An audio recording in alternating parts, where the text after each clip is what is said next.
Đây này mọi người này, cái cuộn dây song mây nó như này này. Mình chặt được 2-3 cuộn ở đây rồi.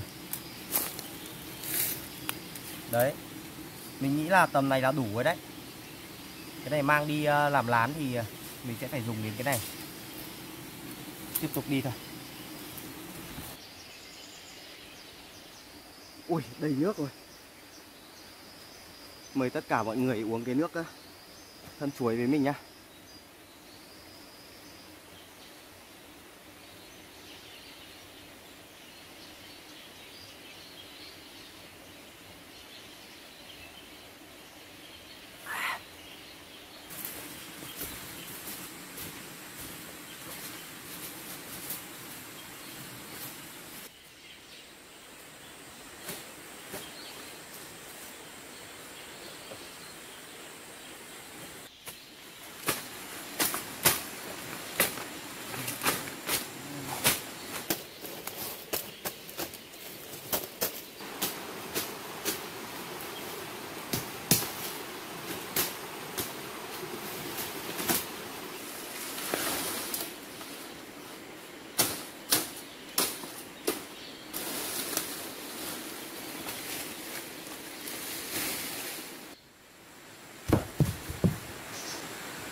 Mình đã cố gắng hết công suất rồi nhưng mà vẫn không thể hoàn thành được cái nhà này trong ngày hôm nay mọi người ạ.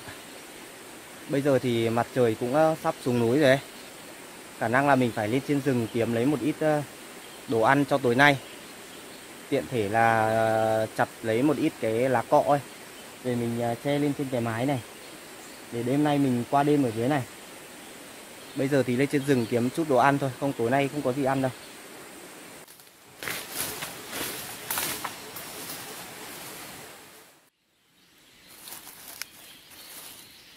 Ở cái chỗ này có cái đường chuột đi mọi người ạ.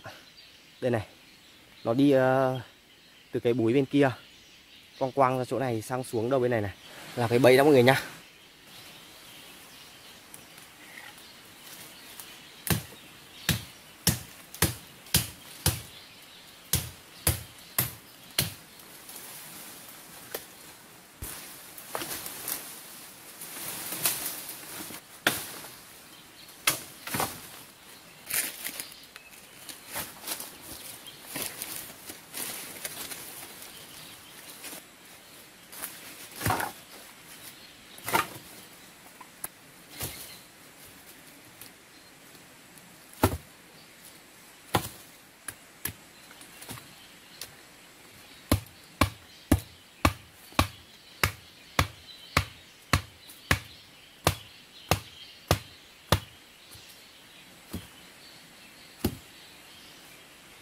Cái đòn này để dùng làm bẫy này. Cái cây này thì được ghim bởi một cái móc ở đây. Cái móc này giữ cho cái cần này nó như này này. Đấy, bây giờ mình đóng mấy cái cây này, ghim cố định nó vào. Mình sẽ làm một cái bẫy ở đây. Cái loại bẫy này thì làm rất là đơn giản thôi, nhưng mà cực kỳ hiệu quả mọi người ạ.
Mình lấy được quả hoa chuối rồi nhưng mà quả này nó hơi nhỏ mọi người ạ. Quả này nó hơi nhỏ này.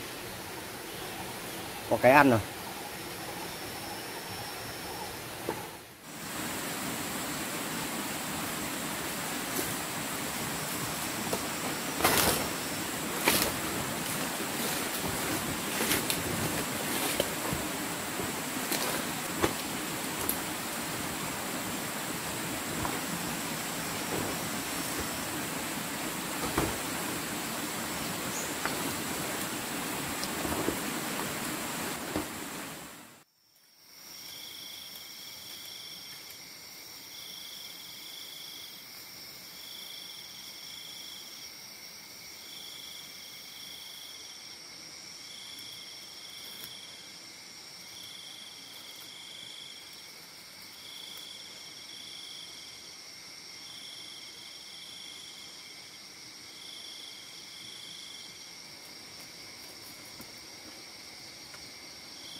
Mình cho vào trong một ống nứa đi để lam mọi người ạ.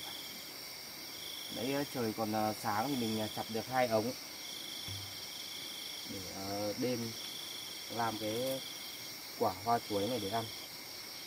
Mình làm cái quả hoa chuối này thôi, còn cái nõn của cây chuối ấy. Còn cái này ấy, thì cái này không cần nấu chín đâu, cái này sống ăn được mình ạ. Nấu chín cái quả hoa chuối này thôi.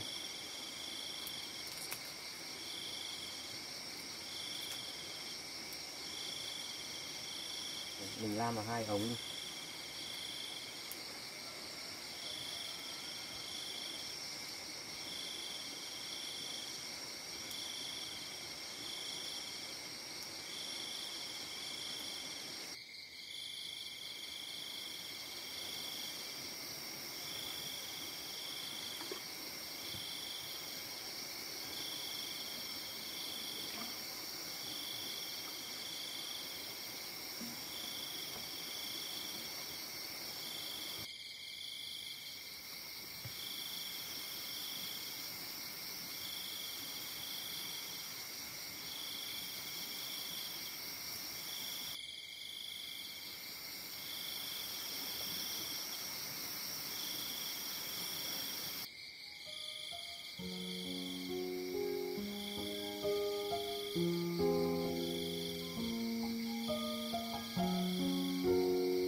Mời mọi người ăn bữa tối với mình nhá.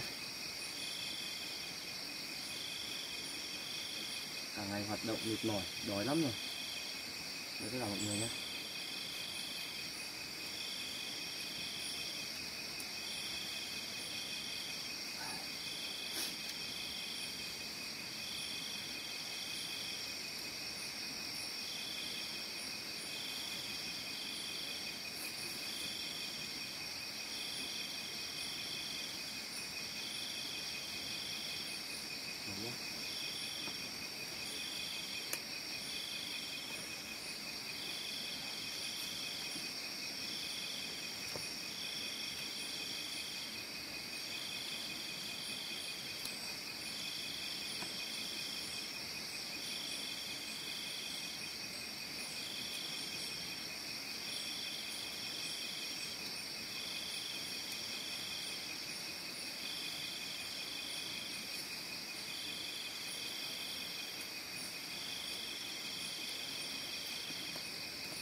À đây, đầu bên này. Xem nào. Ui, được con chuột rừng to đùng mọi người ạ. Ui, đây này. Mọi người thấy không? Đây này. Hôm trước mình đánh cái đường đẹp lắm rồi mà. Nó đi quăng vào đây, đi chéo xuống đầu bên này. Tôi gỡ đi mọi người nhá. Thế là trưa nay có cái ăn rồi. Có thịt ăn rồi. Đây này. Đây lán rồi. Cất đồ đi rồi mình đi lấy lá cọ về lợp cái mái này mọi người ạ.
Mọi người nhìn món thịt chuột này, mình nướng lâu rồi.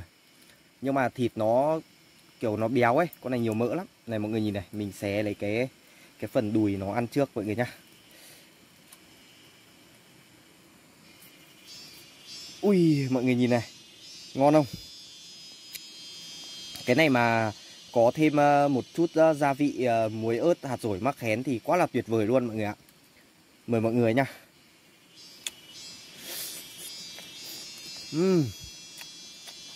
Ngon lắm. Con to thế là thịt nó rất là ngọt, rất là béo.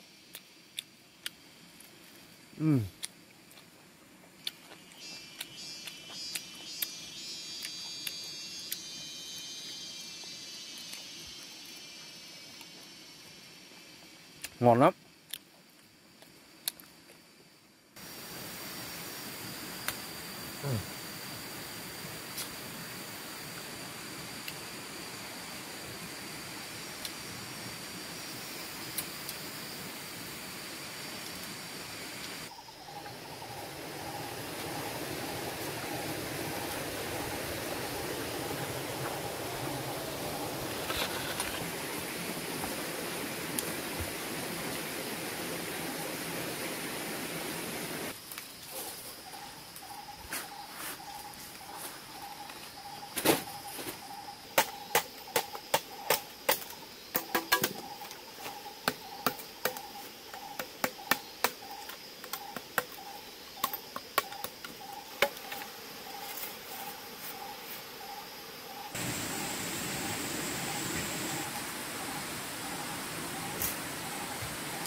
Đấy.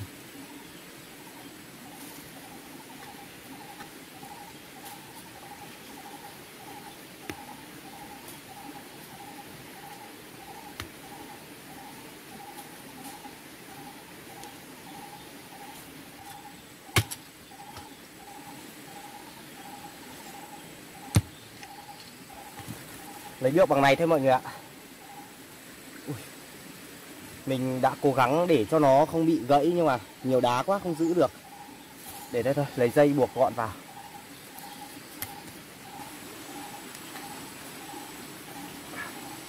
Buộc vào cái dây như này đi cho nó gọn.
Xin mời tất cả mọi người nhé.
Mưa mất rồi.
Mình vừa mới chất được đống lửa nó cháy để đây, chất lửa lên để nó cháy cho sáng cái nhà lên.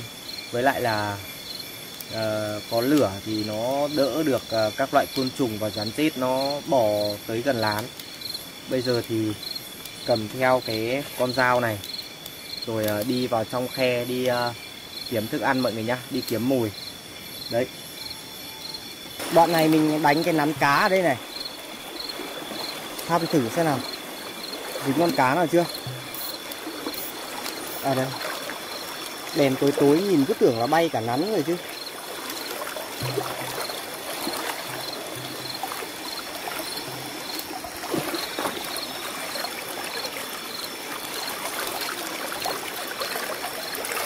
Ui.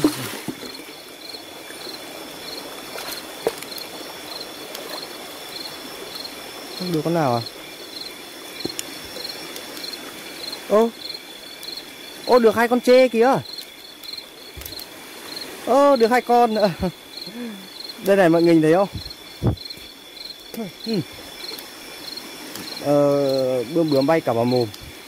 Cái 2 con cá trê ở dưới kìa, dưới đáy ấy. Cho lên trên bờ đi.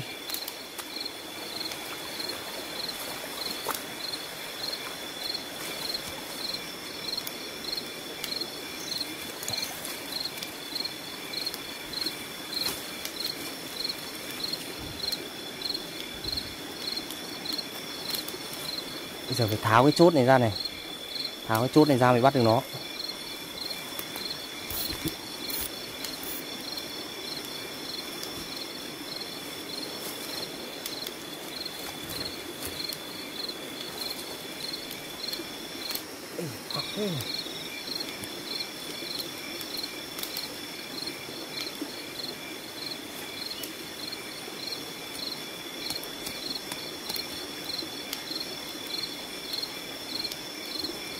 Đây này.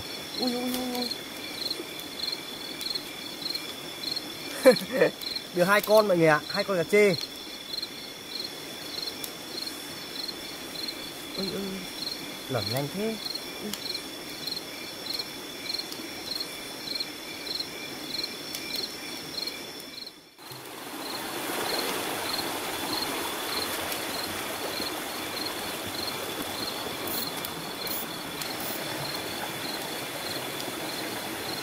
Có một con cua to lắm, nó thấy mình đến nó sợ, nó chui trong cái viên đá to này này.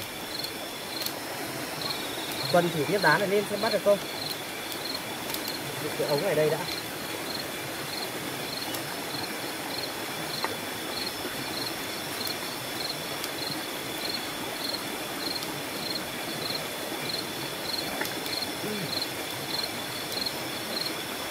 Đâu rồi?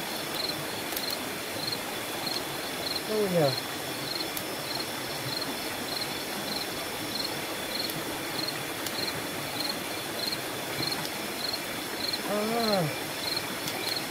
Đây. Cứ tưởng là không bắt được chứ đây này. To chưa? Có một cái loại cua đá khác nhưng mà nó không giống như loại này đâu. Nó cũng gọi là cua đá nhưng mà nó to bằng này cơ. To gần như kiểu to bằng cái bát con ấy. Nhưng mà con này cũng là cua đá nhưng mà loại này nó bé thôi. Loại này cái con nào mà to tầm này là to lắm rồi đấy. Cho vào trong ống đi.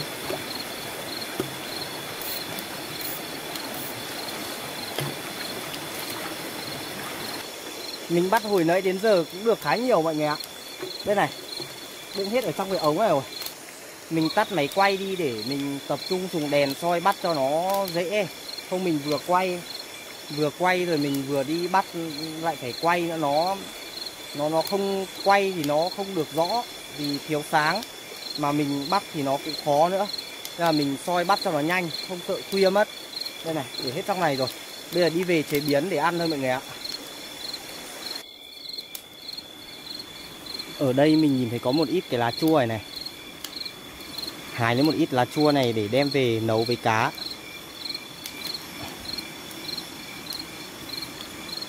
Cái lá chua này nấu với cá là tuyệt vời đấy mọi người ạ. Đây này.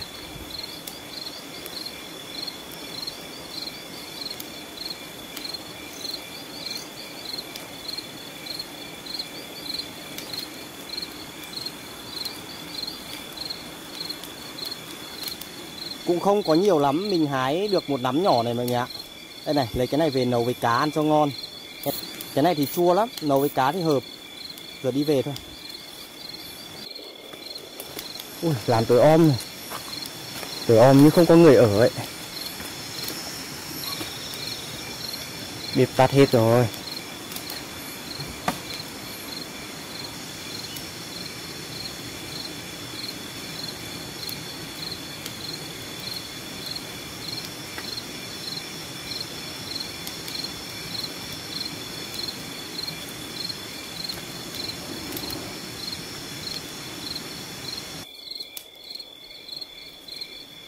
Một ống củ mài, một ống cua, với lại cá và lá chua mọi người ạ.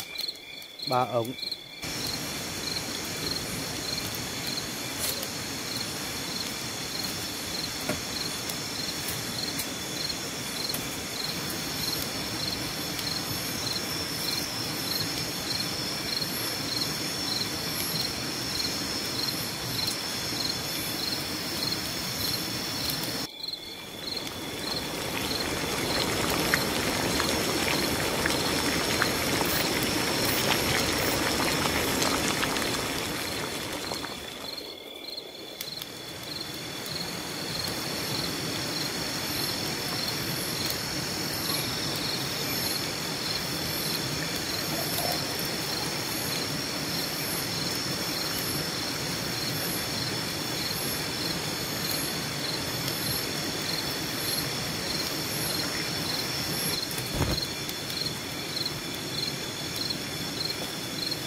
Mình nấu chín rồi mọi người ạ. Xin mời tất cả mọi người cùng ăn với mình nhá. Mình đói lắm rồi. Ăn miếng cá này trước đi.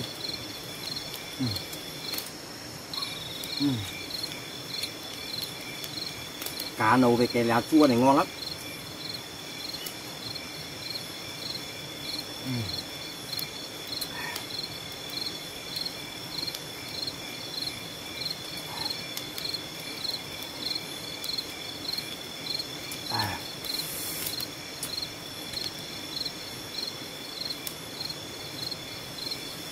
Đây này, cá chê chấm muối ớt.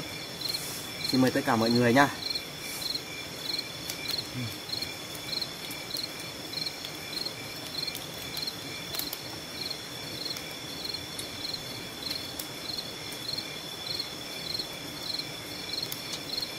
Cá chê ngọt thịt thật đấy.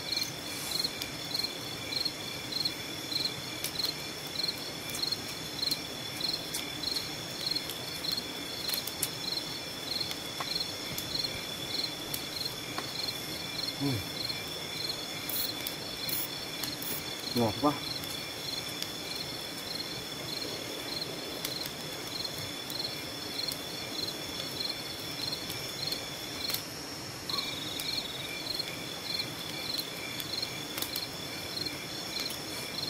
Cái canh này, cái canh cá với lá chua này, nó có cái vị ngọt của cá với lại là cái vị chua của cái lá chua ấy.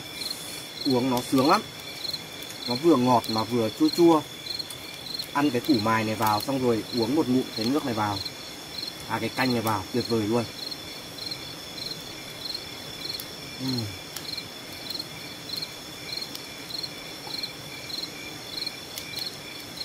Ngon. Mình vừa mới gắp một miếng, có cả thịt này lẫn cả trứng này này. Đấy, chấm với muối ớt ăn một miếng mọi người nhá. Đây này, ngon chưa? Xin mời tất cả mọi người nhá.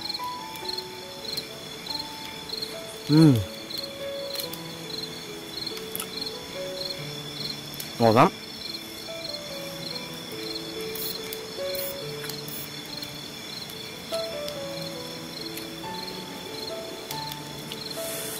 Xem miếng cua nào, màu đẹp đấy mọi người nhỉ. Cua đá. Béo đấy. Đây này mọi người nhìn cái phần gạch của nó bên trong này, có nhiều mỡ đấy. Phần này là mỡ này.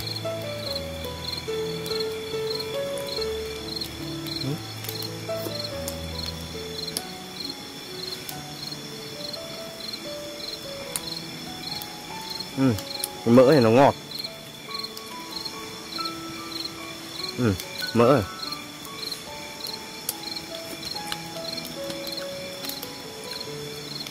Cả con cua mình chỉ thích cái càng này thôi. Này.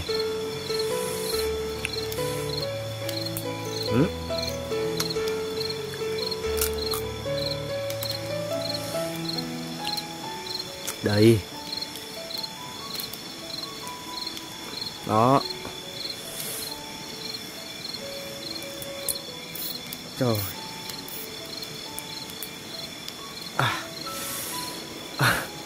Cái càng của nó bên trong có thịt này. Ngon chưa? Chấm ớt.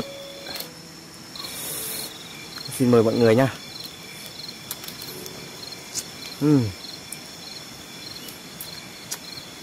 Ngọt thật đấy. Cua này ngọt lắm.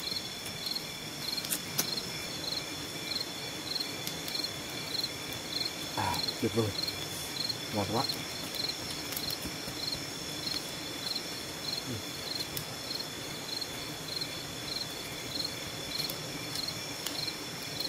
Mọi người thấy ở trong rừng ban đêm nó yên tĩnh không? Ban đêm này chỉ có những cái tiếng của những cái con côn trùng, với lại là những con thú rừng ấy. Thú rừng ban đêm nó kêu ấy. Có một cái điều mà mọi người đi rừng rất hay sợ, đó là những cái tiếng kêu của những con thú rừng ấy. Có nhiều con là nó kêu theo kiểu là nó dọa người ấy. Nó phát ra những cái âm thanh nó kỳ quái ấy.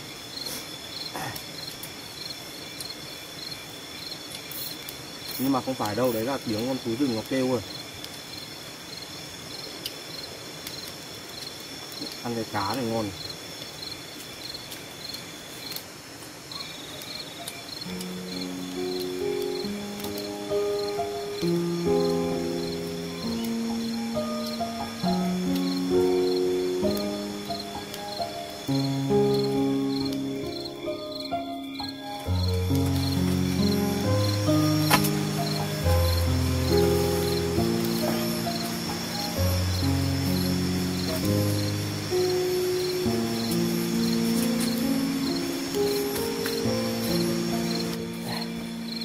Bây giờ cũng đã khuya rồi mọi người ạ. Ăn no xong bây giờ ngủ thoải mái quá. Bếp lửa thì vẫn đang cháy đằng kia. Mình chất lửa vào để cho nó cháy tới sáng luôn. Dao thì lúc nào cũng gối trên đầu hoặc là ôm trên ngực. Tối mà có cái biến gì là cầm dao trong tay luôn. Cảm ơn mọi người đã xem video của mình tới giờ phút này nhá. Bây giờ muộn rồi, mình đi ngủ đây.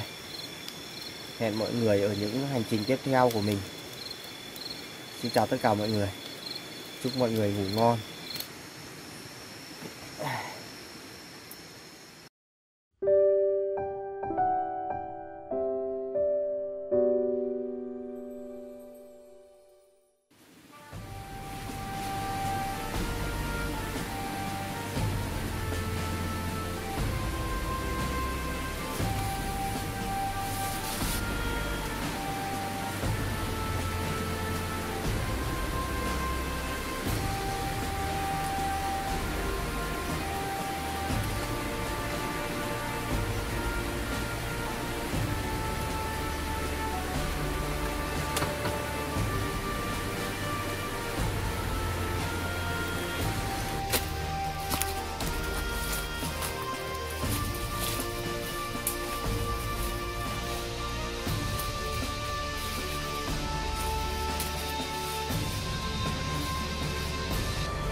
Ở đây mình nhìn thấy có cái hang, không biết là có con gì nó đào ở trong này mọi người này. Đây này, nó đào hang vào tít sâu trong cái gốc cây này ấy. Thông sang tận bên này. Đây này, thông sang tận vào trong này này. Cái hang này thì nó đào lâu rồi, cái vết đất nó bới ra ấy, nó rất là cũ. Thế nhưng mà mình nhìn thấy ở cái đầu bên này có cái đường đi này. Cái đường này là cái đường đi, nó đi kiếm ăn rồi nó lại quay trở lại vào trong cái hang này đấy. Mình nghĩ là nó ở trong cái hang này này. Cái vết nó bới ra thì rất là cũ, nhưng mà cái đường đi lại của nó để lại ở đây rất là mới luôn. Thì mình nghĩ là nó chỉ ở trong này thôi, nó không đi đâu được nữa đâu. Giờ làm cái bẫy đặt ở cái vị trí chỗ này mọi người nhá.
rất là mạnh luôn.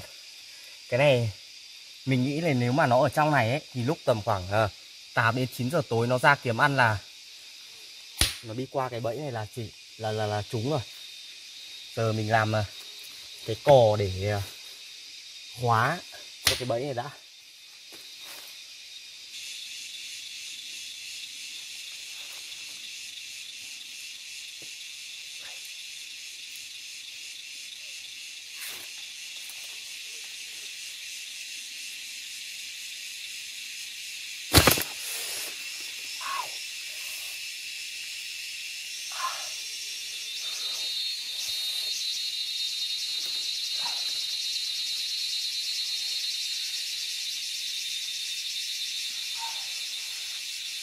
Bị nó không may bị nó sập vào tay mọi người ạ. Đau quá. Cũng may là nó không kẹp chính diện luôn vào cái móng tay, nó chỉ bị một tí thôi, ở đầu ngón tay thôi. Nên cẩn thận hơn một tí nữa.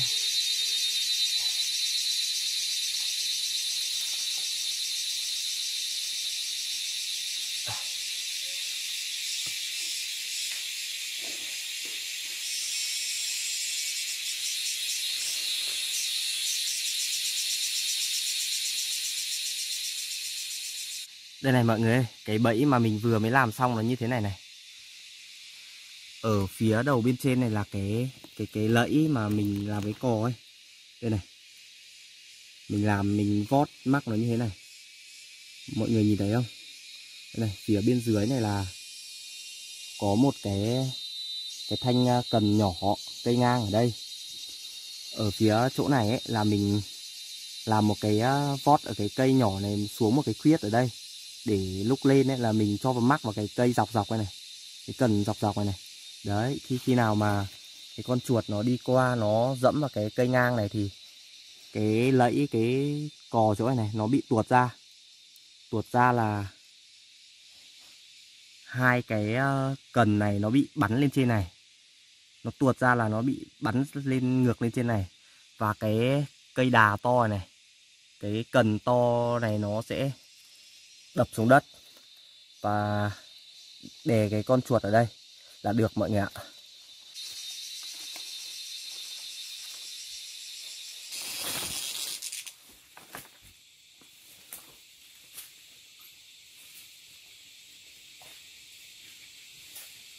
Thêm một cái bẫy ở vị trí này mọi người ạ. Đây này, đánh ở đây, chèn lá vào để đây thôi. Ngày mai hẹn gặp lại mọi người nhá.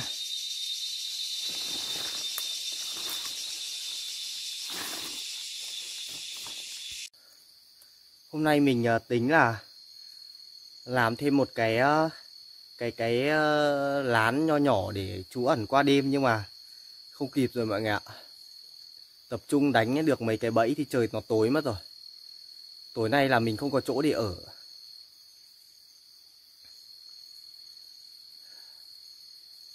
Đúng là không thể nào tính trước được một cái gì cả.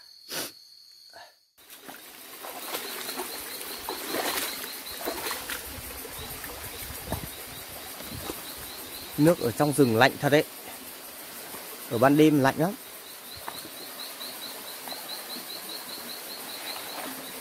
À, đây có con cua này.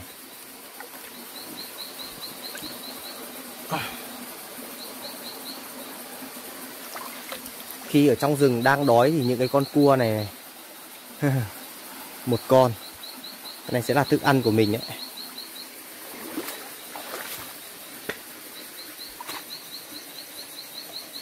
Mình phải dùng cái sợi dây này để buộc nó lại. Không thì không cầm được đâu.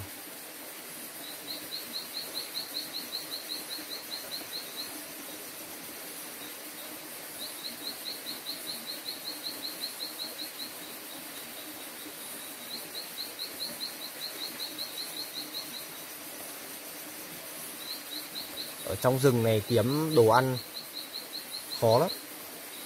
Những con cua như này.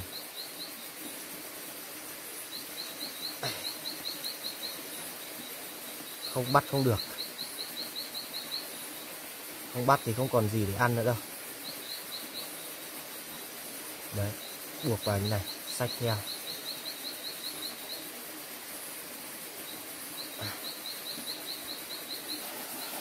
Được một con cua rồi mọi người ạ.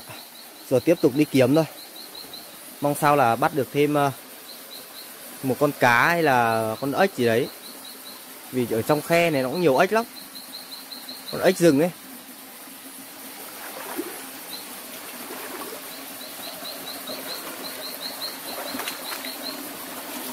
Ban đêm nước ở trong khe nó lạnh muốn buốt chân luôn đấy. Này, mình lội ướt hết giày rồi. Lội thế này thôi mà.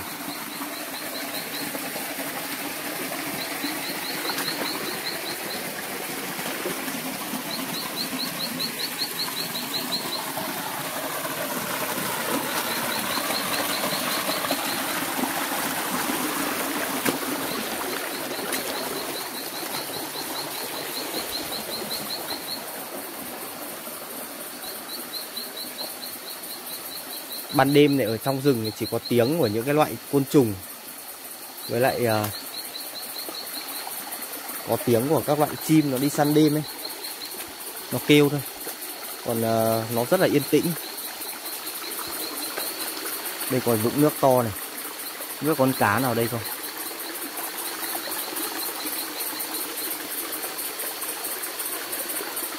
Cái đèn này tối quá, soi không rõ lắm.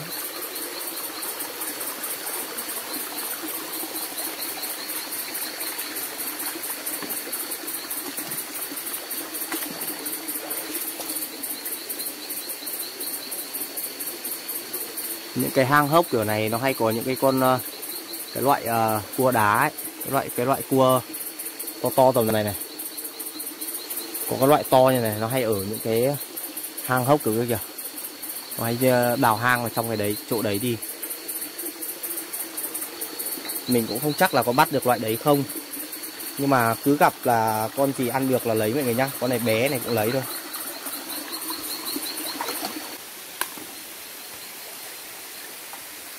Đi lên phía trên này có nhiều hang hốc này, tìm cua mọi người ạ. À, ui con này nhanh quá. Mình đi nước động hay là làm nó nhiều hang mất rồi.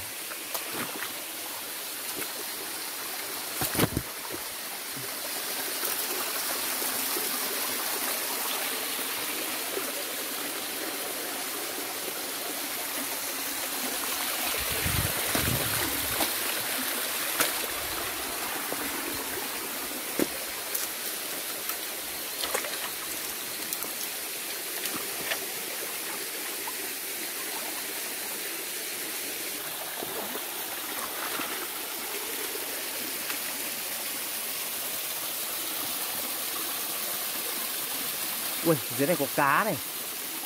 Nhưng mà nước chảy xiết quá. Xiết này mình không nhìn thấy được. À, đây có con cua này. Ui dồi ôi, con cua to luôn mọi người ạ. Đây này, cái cua đá nó phải chính xác là phải cái loại này này. Tí nữa còn không nhìn thấy. Đây này mọi người này. Cái loại này mới là cua đá, cua núi nhá. Còn mình bắt cái con tí nó bị kẹt. Đây. Còn mình bắt cái con bé này chỉ là sợ không có gì ăn thì bắt loại này thôi. Nhưng mà nhìn cái loại bé này nhìn nó chán lắm. Phải bắt cái loại to này cơ. Nhưng con này bị gãy mất càng rồi. Đi mất vào cái càng mất rồi. Mình buộc vào mọi người nhá. 2 con rồi. Cố gắng bắt lấy nhiều để ăn mọi người nhá. Giờ tiếp tục đi thôi. Cái cua to này thì nó thường hay ở những cái chỗ nào hốc đá cơ. Còn những cái chỗ không có hốc đá, nó không có chỗ ở ấy. Không có chỗ để ở thì nó không có đâu. Ui, chỗ trước mặt mình là một cái thác mọi người. Đây này. Thác cao lắm. Tối quá nhờ. Thác kiểu này mới có cái loại cua to này này.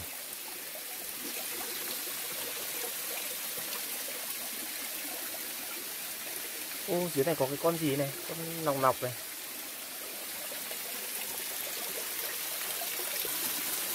Mình vừa mới nhặt được thêm một con cua mọi người ạ. Mà con này chết mất rồi. Con này không biết sao nó chết, nó ở đây này.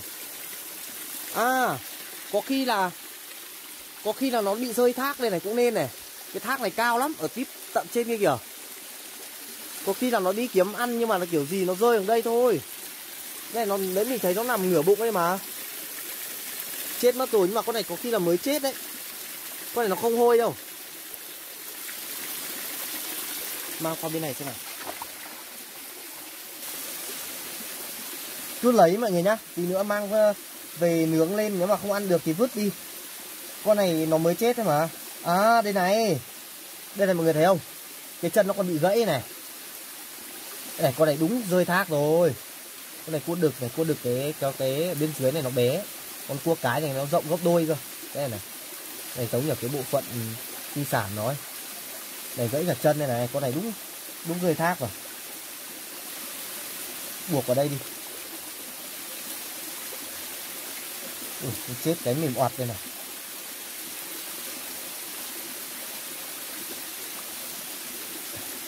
Đấy, đang được ít.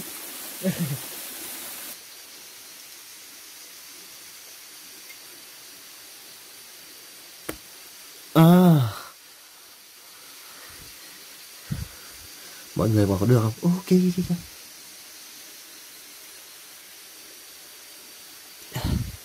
Bữa tối của mình đấy.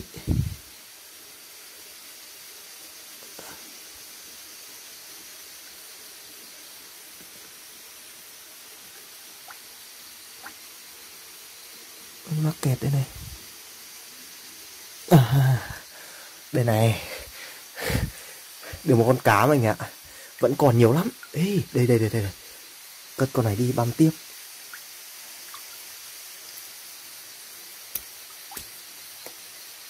Phải làm như thế nó mới chắc ăn. Không tí nữa nó rơi là mình mất ăn đấy. Đây này, dưới này còn con nữa này.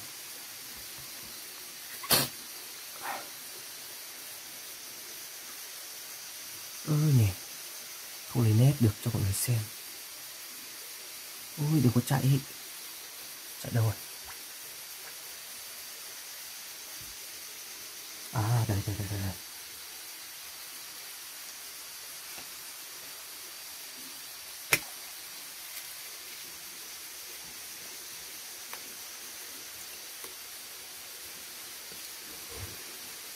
Đây. Nhanh quá. Thôi nó chạy vào hang mất rồi. Thế là bắt được thêm 2 con cá nhỏ. Đây này. Từ cái đoạn này trở lên là nó bị khe cạn rồi, không còn nước nữa đâu. Đây này. Chắc mình chỉ bắt thế thôi. Được 3 con cua, 2 con cá. Bây giờ kiếm chỗ nào để đun nấu chín thức ăn rồi ăn thôi mọi người nhá. Mình cũng đói lắm rồi. Giờ phải cố để kiếm đồ ăn. Đây này. 2 con cá.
Nãy mình nhặt lấy củi thì mình đi nhặt mấy cành củi, mình bắt được thêm mấy con ốc này.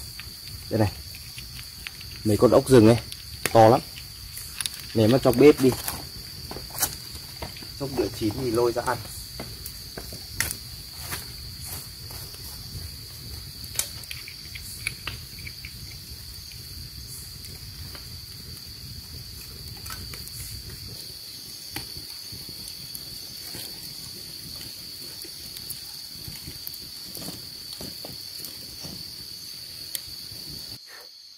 Cuối cùng thì cũng chín rồi mọi người ơi. Giờ là được thưởng thức rồi. Đây này, hai cái con cá lúc nãy mình dùng dao mình băm được ấy. Ăn cá trước đi. Xin mời tất cả mọi người nhá.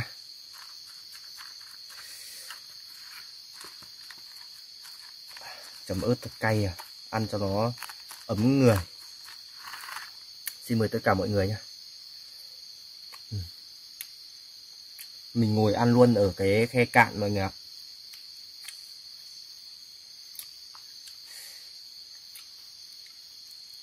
Cái bếp lửa của mình nó vẫn đang cháy ở đầu bên này này.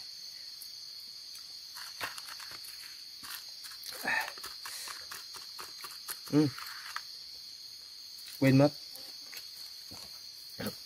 Ăn ớt cay cay mình nhớ cái này.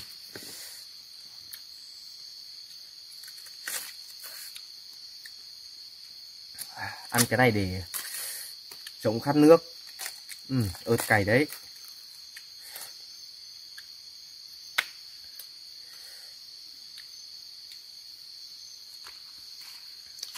Mời mọi người nha.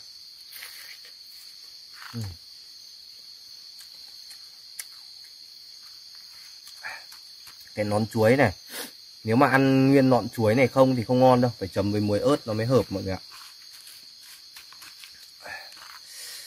Cay lắm.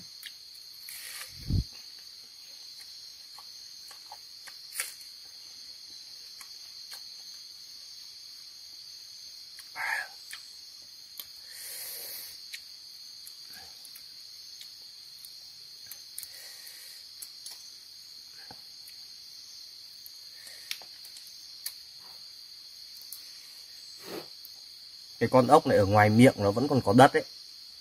Mình nướng khô lên rồi, phủi phủi qua là ăn thôi. Ăn một miếng ốc chấm ớt thật cay rồi mọi người ạ. Xin mời tất cả mọi người nha.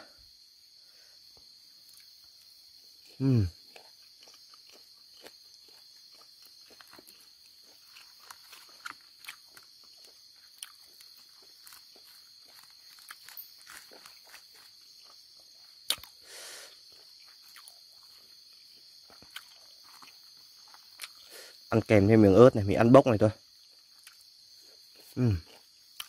Ngon.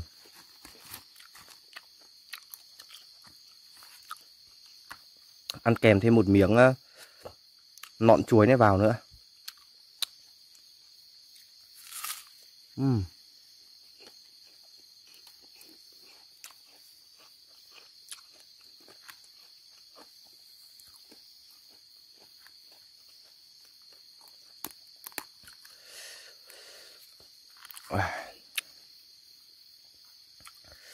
Mọi người nhìn bên trong cái con cua này. Cua mùa này mà béo lắm này. Cái phần bên trong này là cái mỡ của nó đấy. Đây này. Cua béo nó mới có cái mỡ này nhá. Cái phần này thì mình ăn mình không chấm đâu. Chấm là nó tuột luôn ở dưới đấy.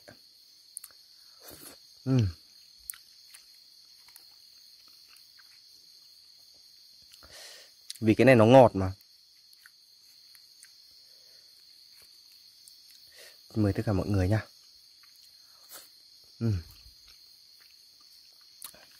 Ngon lắm.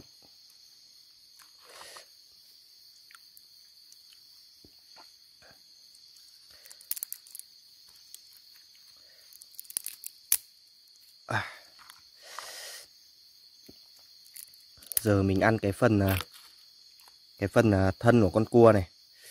Mọi người nhìn này. Rất là béo đấy. Chấm với muối ớt.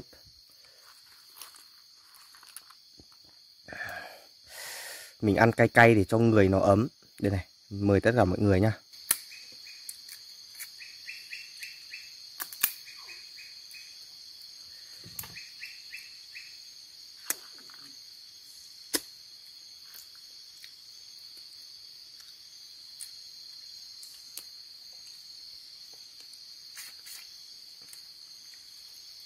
Ngon quá. Cái phần ở bên trong cái chân này này nó cũng có thịt này. Mình ăn hết chứ không bỏ sót đâu.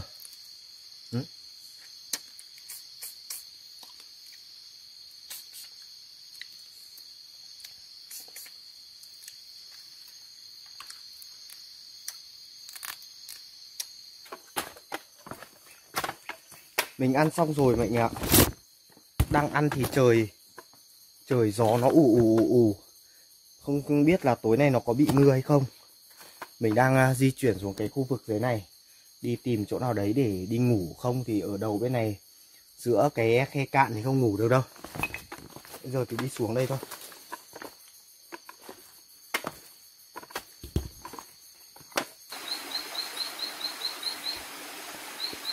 Mọi người có nhìn thấy cái gì ở phía dưới không? Mình để cái gu ở dưới kìa. Thật sự thì giờ cũng không biết phải làm nào nữa. Ở dưới thì mình sợ rắn rết. Mình cũng đã xem nhiều cái chương trình sinh tồn ở trên tivi rồi.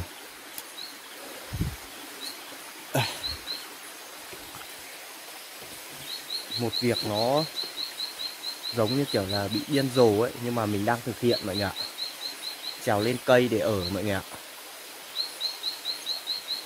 Mình tìm thấy một cái cây ở cạnh cái bờ khe ấy. Ở bờ khe là nó rất là đỡ muỗi, nó không giống như ở trên rừng cây đâu. Trên rừng cây nó có nhiều muỗi hơn. Còn ở dưới bờ khe này thì nước nó lạnh ấy, cho nên là nó đỡ được muỗi phần nào. Mình đang trèo lên cái cây này và định chân mắc vào đây này, ngả lưng vào đây này. Mọi người thấy không? Mình nằm ở đây thôi chứ chắc mình cũng không dám ngủ say đâu.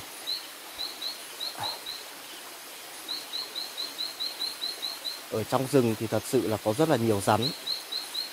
Ở dưới đất thì không yên tâm. Mình phải trèo lên trên cây ở như này đấy.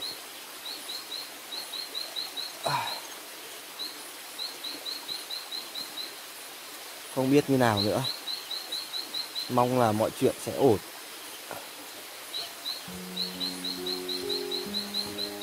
Thôi bây giờ mình xin phép kết thúc video tại đây đây. Bây giờ mình sẽ phải nghỉ trên cái cây này. Sáng mai thì mình sẽ đi thăm bẫy, ăn mấy con cua nhưng mà vẫn chưa no mọi người ạ. Mong sao sáng mai được chuột thì mình sẽ ăn một bữa nó đàng hoàng hơn. Còn bây giờ thì xin chào mọi người.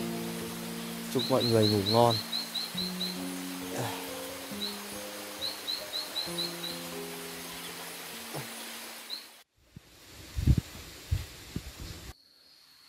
Xin chào tất cả mọi người. Tối hôm qua trời nó gió đến tận sáng nay mọi người ạ. Sáng nay thì trời nó gió với lại là trời tối sầm lại. Mùa này là mùa mưa bão mà, nên là đi vào rừng này khi mà chưa có chỗ để trú ẩn che mưa che nắng thì mình cảm thấy nó lo lắm, nó khó chịu lắm, kiểu cảm giác nó không được yên tâm. Nên là sáng nay mình làm vội lấy được cái lán nó sơ sài như này thôi. Làm lấy một cái lán để che mưa che nắng. Khi mà mình đi kiếm ăn làm gì thì làm, xong rồi mình lại có chỗ để ở, mình quay lại đây để ăn uống ngủ nghỉ ở đây thì nó yên tâm hơn mọi người ạ. Ở trong này thì không có cái cây lá cọ đâu, cho nên là mình sử dụng những cái lá của cây đao ấy. Lá của cây đao này mình đem về mình đan lại rồi mình xếp lên làm mái này cũng che mưa rất là tốt. Mình dành ra một dầu để giải lên cái giường này để thay chiếu, không nằm trực tiếp lên cái cây nứa. Thì ở bên ngoài của cây nứa nó có những cái lông lông ấy, thì mình nằm trực tiếp lên nó ngứa lắm, nó rát, nó ngứa lưng không ngủ được đâu. Giải một cái tàu lá lên đây ngủ cho nó êm lưng. Đấy. Còn chốc nữa đi thăm bẫy về được hay là không được thì mình cũng đi kiếm thêm một chút thức ăn nữa, xong rồi về mình nấu nướng ở phía đằng bên này. Mình sẽ làm một cái bếp ở đây. Đấy, còn bây giờ thì mời mọi người theo mình đi thăm những cái bẫy mà ngày hôm qua mình đã đặt, để xem nào đã được con gì chưa mọi người nhá. Giờ đi qua phía đâu bên này này.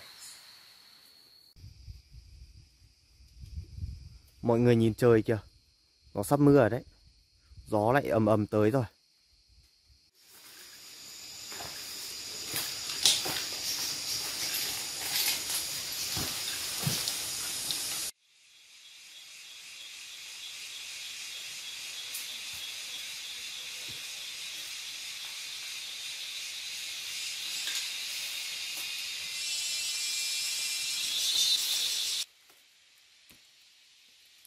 Quả vả đất mọi người ạ.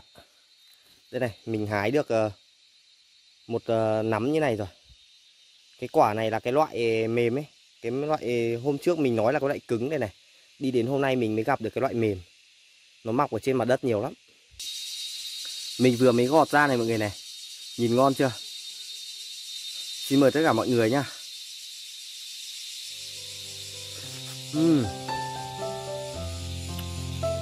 Thơm lắm. Phần bên trong cái mật nó ngọt.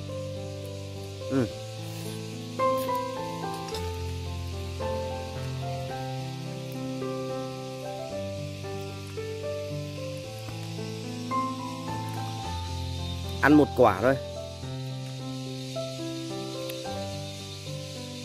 Ăn một quả thôi mọi người ạ.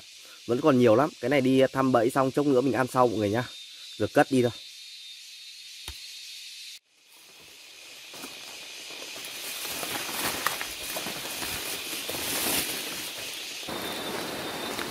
Dở thật chứ.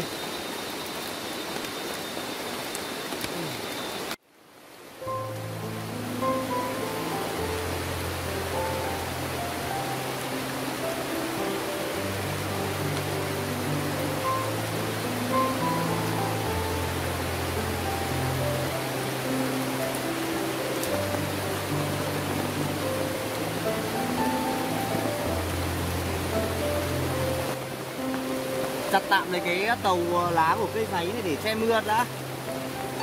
Bây giờ mà chạy đi về tới lán thì mình cũng ướt hết rồi. Giờ không biết làm nào đứng đây trú mưa đã thôi.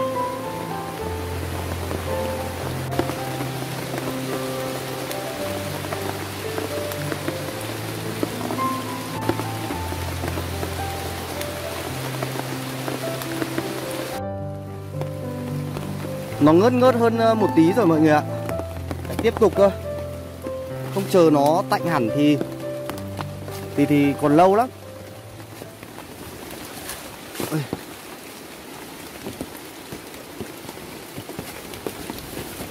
Trơn quá.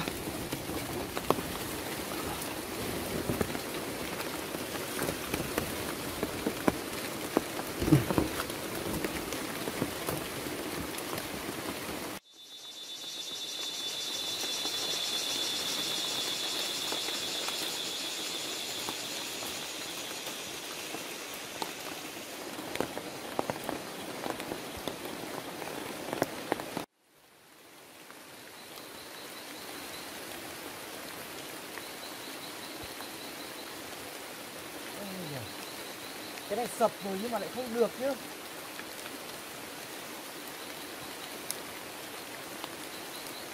À, biết rồi, mình biết tại sao rồi.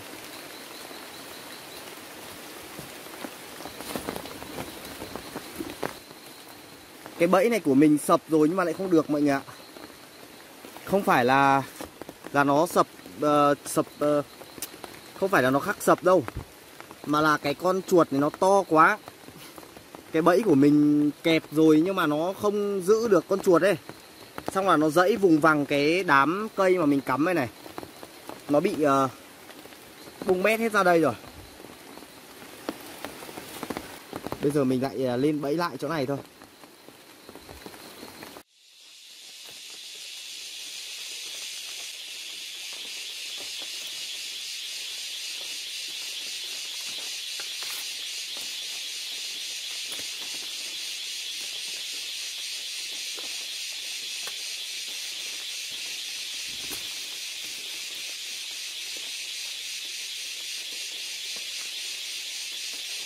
Cái này vẫn chưa được mọi người ạ.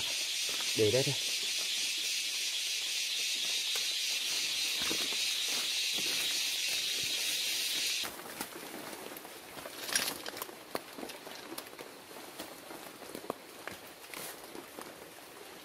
Trời mưa cái ở trong rừng nó ướt át quá.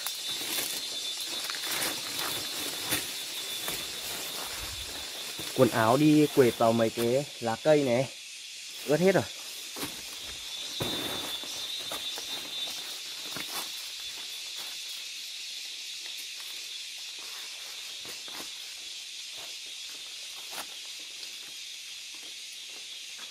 Ở đây có một con cua này. Con cua này chắc là bị con trồn bạc má nó ăn đấy. Đây này. Con trồn bạc má nó hay thích ăn cua với ốc ở trong rừng này. Ăn hết cái thân còn nguyên cái mai bên trên này.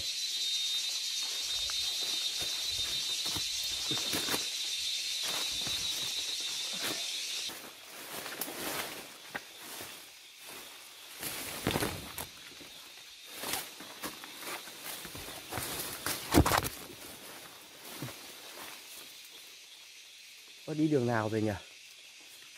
Hôm qua mình đánh mà hôm nay quên mất đường à.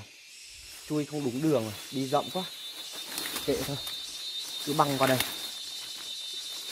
Mình đi rồi mới tạo thành đường cơ mà. Ở trong rừng này nhiều lúc mình cũng muốn làm nhiều hoạt động để cho cái video của mình nó được hay, được thú vị hơn. Nhưng mà nhiều lúc cái mùa này ấy, lúc thì trời nó nắng, lúc thì trời nó mưa, nên là nhiều lúc không thể nào làm được theo cái suy tính, theo cái ý định của mình. Kia có con cua rừng kìa mọi người, thấy không? Trời mưa nó bò ra kiếm ăn kìa. Mày được thêm con cua nữa này. Con cua đá này phải lấy dây về buộc, không thì cho vào gùi nó bò đi mất đấy.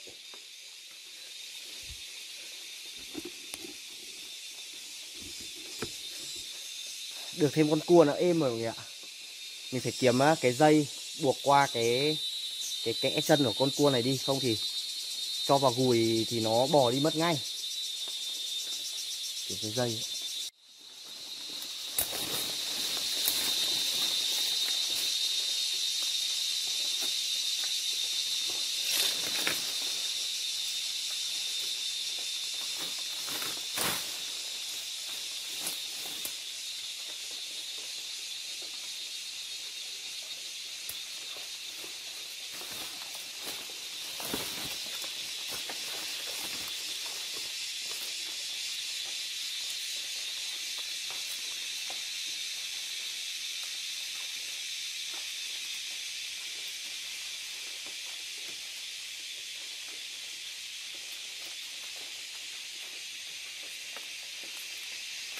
Mày nằm ngoan đấy nhá. Đấy. Thế được một con cua.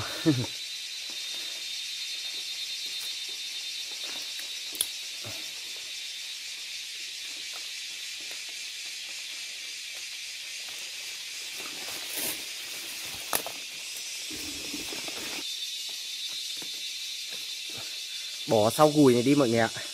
Phải buộc cái dây vào, không buộc dây vào nó chạy ngay. Rồi tiếp tục đi thăm bẫy thôi. Một con ốc rừng này. To chưa?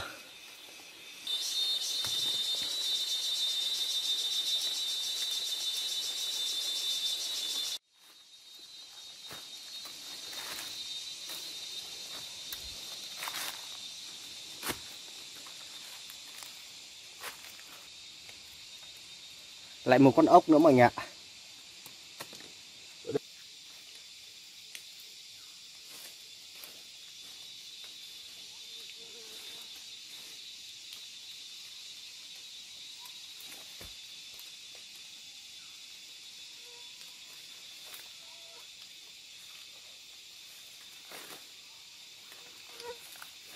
Ở cái khu vực này có rất là nhiều cái con ốc rừng này luôn này.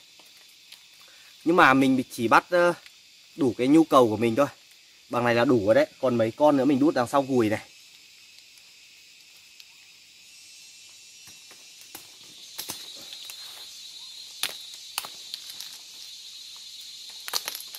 Cho hết vào gùi đi.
Có cái chùm quả rừng trên cây mọi người ạ.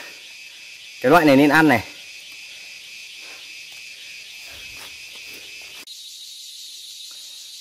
Cái quả này mình cũng không biết là gọi là tên của nó là quả gì nữa. Chỉ biết là quả này nên ăn thôi. Vặt thử một quả ra ăn mọi người nhá.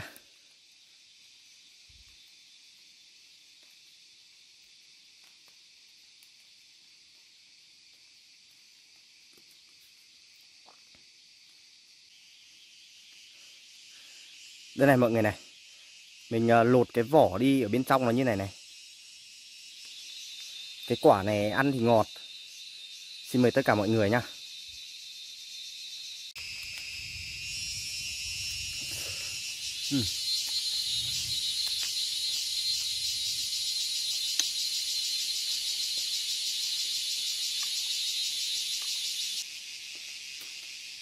Cái quả này thì ăn nhè cái hạt đi. Ở bên trong hạt cứng lắm. Ăn được một tí bên ngoài thôi.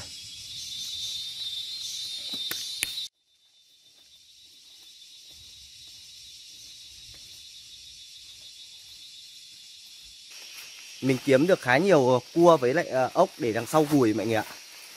Trời mưa quá bẫy nó không được. Bây giờ thì đi xuống khu dưới này thôi. Mình đi lên cái khu vực này để tìm nhặt ốc với lại cua mà.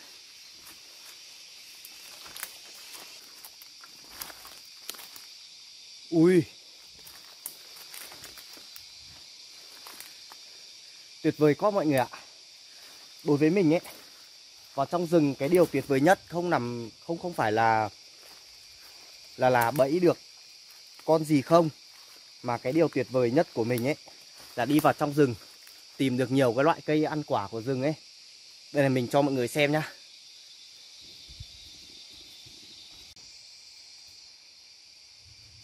Đây này mọi người thấy chưa? Một cây dâu da xoan rất là to luôn. Để mình zoom lại cho mọi người xem nhá. Đấy, sai quả lắm. Đây này. Mình zoom lại thì nó hơi bị vỡ ảnh, nó nhòe nhòe. Mọi người thấy không? Đây này, sai lắm. Cây dâu da to quá. Nó ở cao cho nên là chắc là phải chặt lấy một cái cành cây để ném lên thì nó rụng được quả nào thì ăn quả đấy mọi người ạ. Không thì không trèo đâu. Cây này nó quá to luôn. Kìa, sai quả cực kỳ luôn.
Ui, rụng một chùm rồi. Cái quả dâu da xoan mùa này là bắt đầu nó chín rồi đấy. Vào trong rừng mà được thưởng thức cái quả này thì quá tuyệt vời luôn.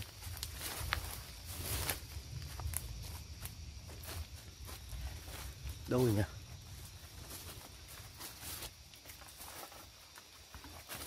Ui.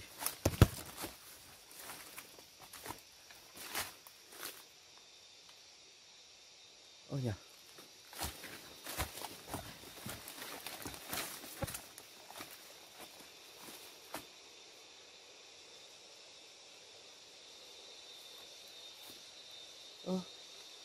Đâu rồi?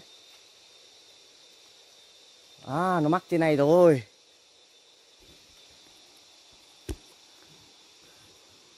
Ở đâu nhỉ? Vừa nhìn thấy lại đâu mất rồi. À đây, đây, đây, đây.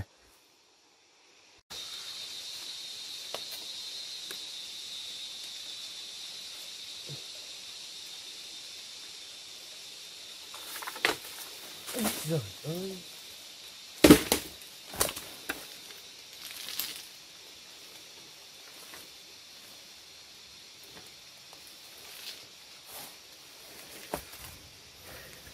Ngon rồi mọi người ạ. Đây này, chùm quả dâu da xoan đây này. Đây này mọi người ơi, cái chùm quả dâu da xoan mình vừa mới lấy được đây này. Cái chùm này là quả nó còn xanh ấy, quả nó chưa chín đâu. Khi nào nó chín thì quả nó đỏ như này cơ. Đây này. Nào quả nó chín thì nó đỏ này, quả này mình nhặt ở dưới gốc ấy. Cái quả đỏ này là cái quả xanh này nó rụng xuống rồi lâu ngày nó chín này. Thưởng thức một quả mọi người nhá. Xin mời tất cả mọi người nhá.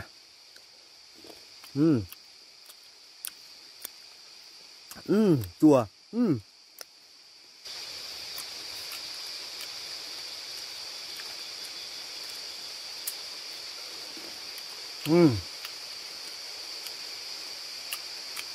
Chua nhưng mà ngon mọi người ạ. Thơm lắm.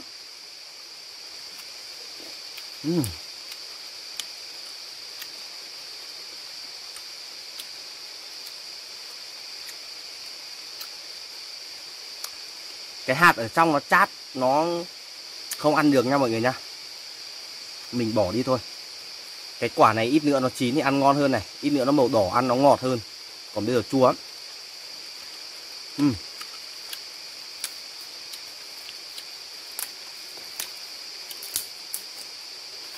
Một chùm. Mẹ bỏ vào trong gùi này.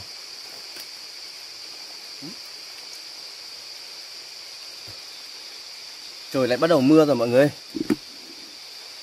Trời lại bắt đầu mưa ầm từ phía bên kia lại này. Thức ăn mình kiếm để hết ở trong cái gùi này rồi. Bây giờ thì đi về lán thôi. Không tí nữa mưa lại ướt hết người ấy. Rồi đi về lán thôi mọi người nhá. Đường trơn lắm mình không quay nữa đâu.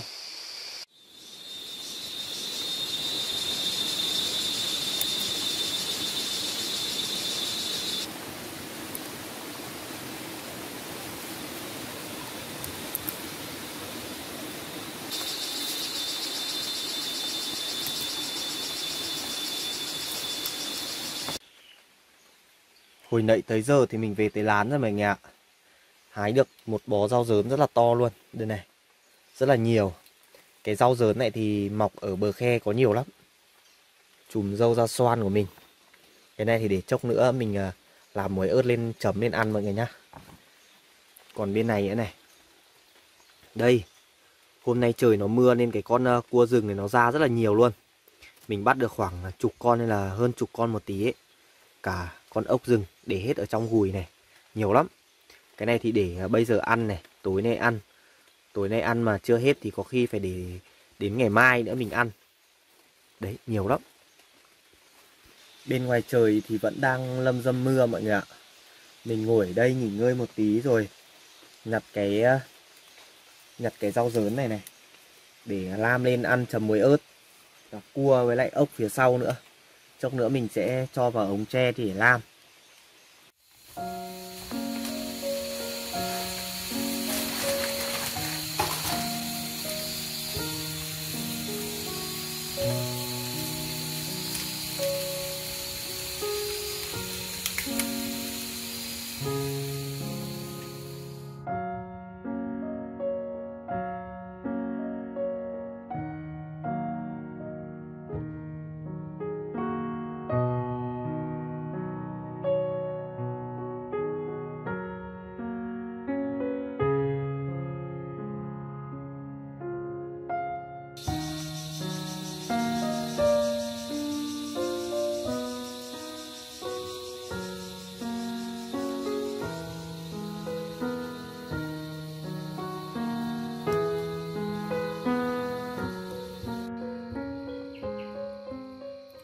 Cuối cùng thì cũng chín hết rồi mọi người ạ. Tối nay có cua này, ốc rừng này, rau dớn lam. Hôm nay có thêm cả quả dâu da xoan nữa. Cái này chấm muối ớt thì ăn ngon lắm. Cái này là một ít cái quả vả đất. Đấy, mình gọt ra để đây. Đây là muối ớt của mình. Mời tất cả mọi người cùng ăn tối với mình nhá. Mình ăn một miếng ốc đầu tiên, chấm muối ớt.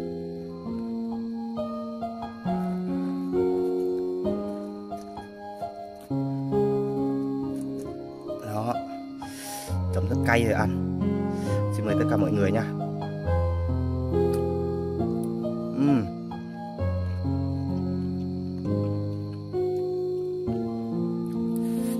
Ngon quá, ớt cay.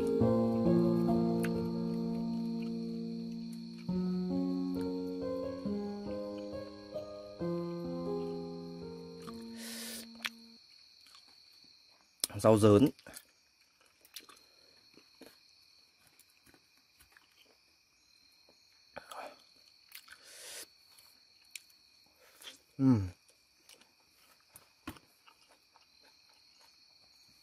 Ngon quá.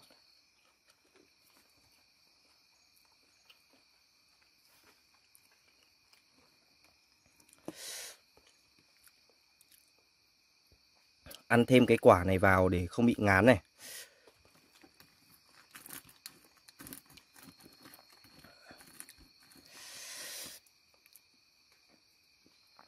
Chấm muối ớt. Cô lấy miếng ớt mà nó không dính được ớt đây chứ. Mời tất cả mọi người nha.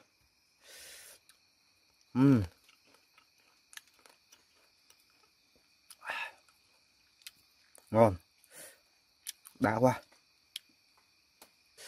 Mình chấm một miếng muối ớt này mọi người nhìn này. Cay lắm. Xin mời tất cả mọi người nha.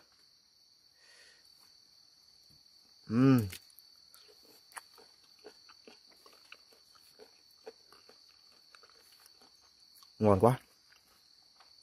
Ớt cay. Còn đây là cái phần thân của nó này. Nhiều mỡ chưa? Này, bóc cái mỡ đi ăn.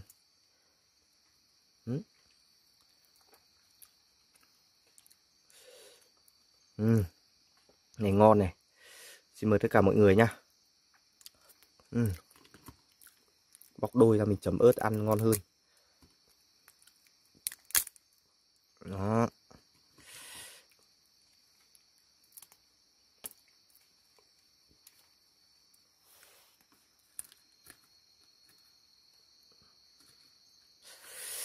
Này, mình ăn một miếng, mình chấm một miếng ớt nó như này. Xin mời tất cả mọi người nha. Là một miếng.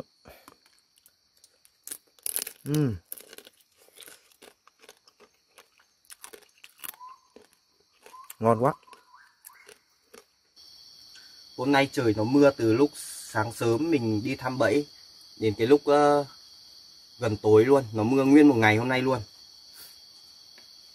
Đến giờ này nó mới tạnh này. Mong sao đêm nay nó tạnh để chuột nó ra. Sáng mai mình có thịt chuột ăn. Không sang khu vực mới mà vẫn không được chuột thì buồn lắm.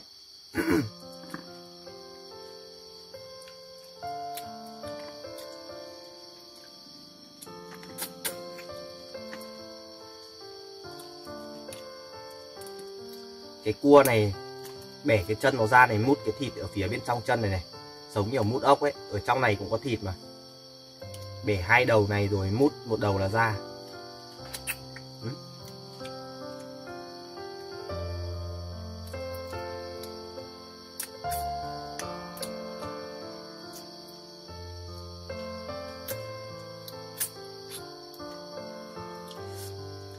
Rau dớn này ở cái khu vực phía bên này mình thấy có rất nhiều luôn. Cái này chấm muối ớt ăn thì ngon này. Nay mình hái được nhiều lắm. Ở đây nó gần nước, nó mọc tốt cực. Mời tất cả mọi người nha.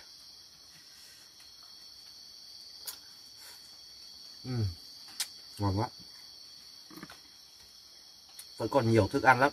Mình sẽ cố gắng ăn hết cái số thức ăn này để lấy sức. không thì mệt lắm, không có sức đâu. Cố gắng ăn nhiều nhiều chút.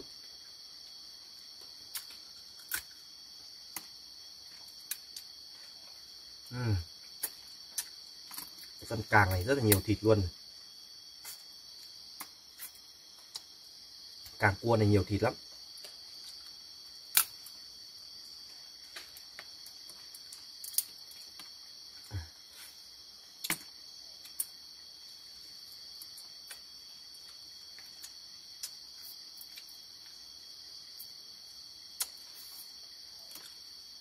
Một mình ăn hết cái đống này là no đấy. Nhiều mà.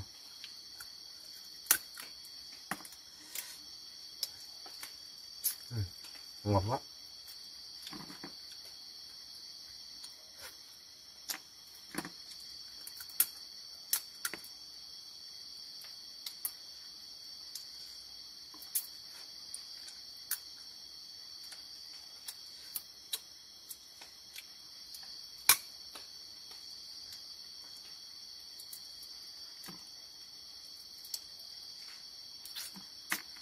Ở trong rừng ban đêm này, trông nữa mình ngủ ấy, mình phải đốt một cái đống lửa đây, rồi mình phủ một ít cái lá cây tươi vào, rồi mình quạt cho khói nó xông hết cái vách đá này với cái giường của mình.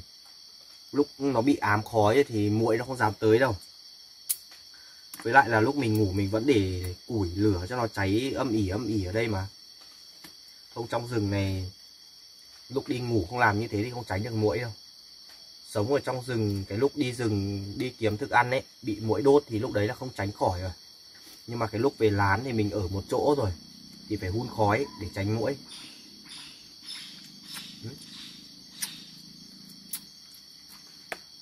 Ban đêm ở trong rừng rất là yên tĩnh luôn. Chỉ có những cái tiếng động như là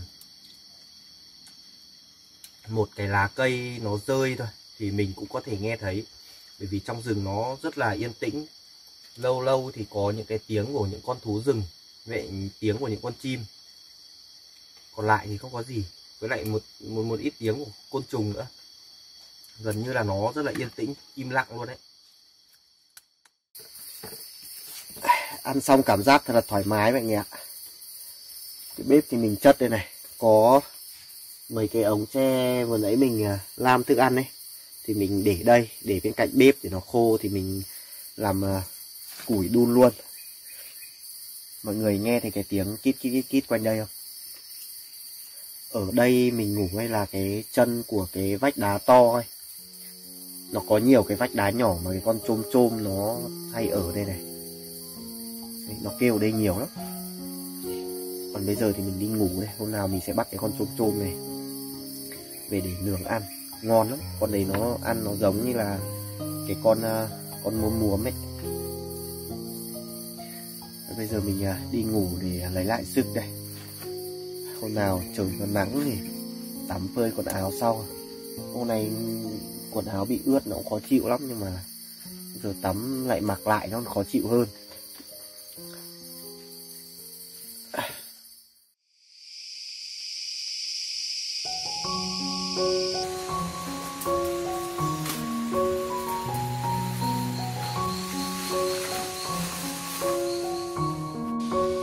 Xin chào tất cả mọi người.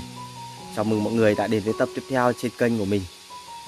Hôm qua ở trong này trời nó mưa tầm mưa tã mọi người ạ. Nhưng mà rất may tới hôm nay thì trời đã tạnh mưa rồi, đã khô ráo hơn được một chút. Và cái công việc của mình lại bắt đầu như thường lệ. Đó là dành một chút thời gian để đi thăm lại những cái bẫy mà mình đã đặt, xem có dính cái con gì không. Nếu mà dính thì mình được ăn, còn nếu mà bẫy mà chưa được thì mình lại phải đi tìm những cái loại thức ăn khác. Còn bây giờ thì mời mọi người đi theo mình lên phía đằng sau lưng mình, đi lên khu vực đánh bẫy của mình ở ngay đầu bên trên này này, đi thăm bẫy mọi người nhá. Mình đi qua đây ngó thử cái cây ăn quả này lại thấy chín rồi mọi người ạ. Cái quả này, cái mùa này mưa nhiều, trời mưa nó chín nhanh lắm. Đấy, nó chín nó mềm này mà, đây này. Nó mềm, nó mọng, nhìn mọng vòng, nhìn cái vỏ của nó mỏng đi này là chín rồi. Nhìn ngon lắm, mình hái lấy một ít để ăn đã mọi người nhá.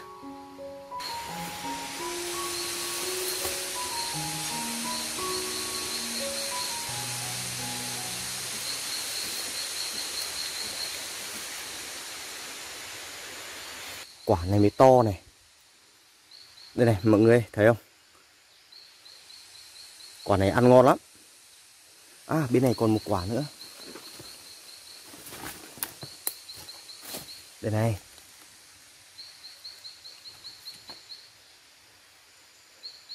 Ui, được mấy quả rồi.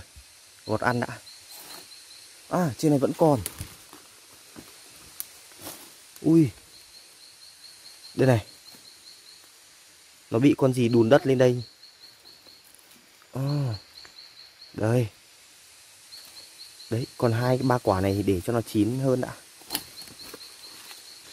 Mình vừa mới ngồi ở đây mình gọt hết mấy cái quả này ra. Nhìn ngon chưa? Đây này. Xin mời tất cả mọi người nhá. Ui. Cái quả nó mềm mềm, bên trong nó nhiều mật lắm. Mọng mọng đây này. Ngon. Ăn cả quả này mới ngon mọi người ạ.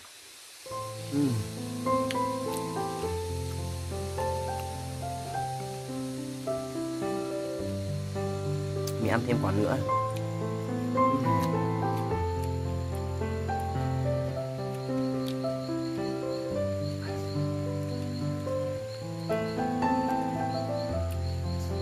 Đi vào trong rừng mùa này có nhiều loại hoa quả để ăn lắm.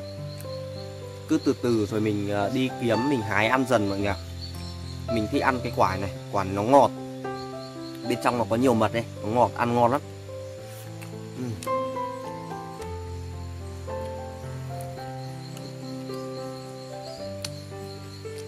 Phần này có cái gốc của nó ấy, cứng, bỏ đi thôi. Còn 3 quả này mình ăn nốt rồi đi thăm bẫy mọi người ạ. Không trời nó nắng lên rồi.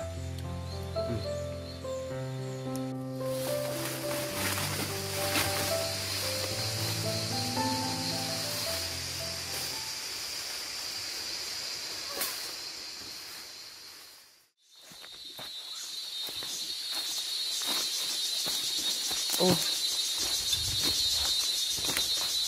cái này không sập à? Cái bẫy này hôm trước nó bị một lần rồi, bây giờ nó sợ rồi mọi người ạ. Hôm trước sập một lần nhưng mà nó không được. Chắc là nó bị bẫy một lần cho nên là bây giờ nó chạy đi rồi, nó không còn ở đây nữa. Chỗ thì rất đẹp nhưng mà hôm trước nó sập một lần rồi cho nên nó khôn. Cái này đẹp thế này mà lại không được chứ. Cứ để đây thôi. Hôm nào mình mang cái bẫy này mình đi đặt ở chỗ khác. Chứ cái chỗ này, cái con chuột này nó bị một lần nó khôn rồi, nó không ở đây nữa đâu. Nó chạy đi ở chỗ khác rồi. Giờ đi lên phía trên này đi thăm cái khác thôi.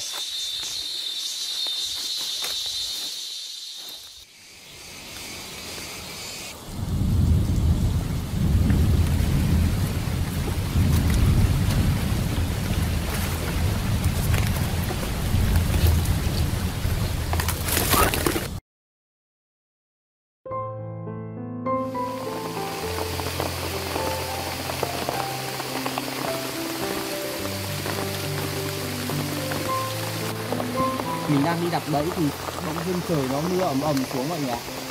Trận mưa này nó quá to luôn. Trời mưa cái trời nó tối sầm vào rồi. Ui, lấy ngã phát, tay chảy đi biết máu rồi. May quá ở đây có cái đá này này, che mưa được. Đành phải ở đây trú mưa một lúc đã. Không bây giờ chạy về lán thì còn xa lắm. Mình mà ướt người ấy thì không sợ.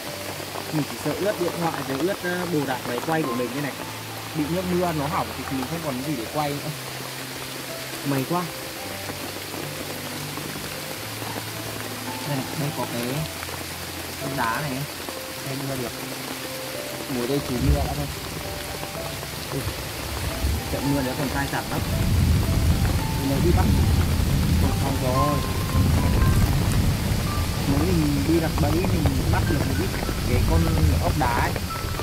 Mình vừa đặt bẫy thấy mình bắt mình để dồn trong gùi để thấy ngã chạy hội quá. Đổ hết ở đầu phía trên kia rồi. Khó khăn đấy.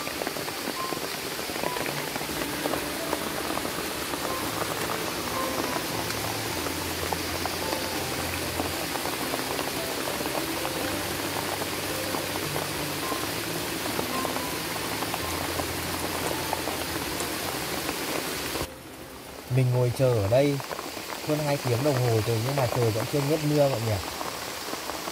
Bên ngoài vẫn đang mưa ầm ầm này. Bây giờ muốn ra bên ngoài kiếm ăn được thì trời nó phải tạnh mưa. Không mình cầm điện thoại theo soi bị nước mưa nó hỏng ngay. Phải tiếp tục chờ thôi. Chờ khi nào tạnh mưa thì đi kiếm ăn sau.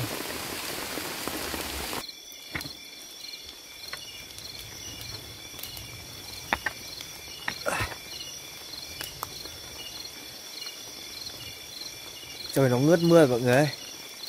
May quá ở đây có cái vách đá.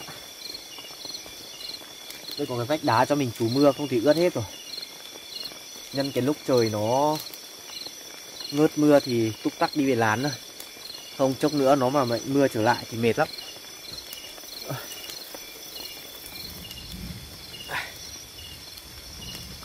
Giờ đi về lán thôi. Trời lại mưa xuống rồi. Vẫn chưa thể nào tạnh được.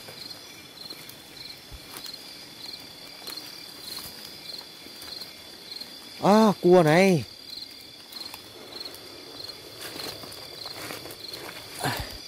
Đây này, ban đêm ở trong rừng cái cua này nó ra nhiều lắm. Trời mưa thì nó mới ra nhiều thôi, trời nắng thì nó không ra đâu. Đây này, cái này cho vào gùi thôi, không buộc nữa. Quay cái gùi ra đằng trước này thì mình bỏ luôn vào. Con nào mà lên mình tay mình ấn xuống luôn. Càng về đêm sương nó càng xuống nhiều. Mù mịt hết rồi. Không nhìn thấy gì rồi. À, đây có con ốc này. Ui.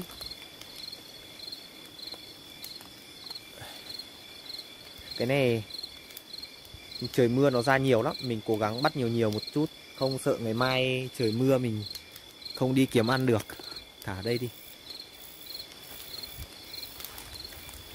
Ui, đây nữa này.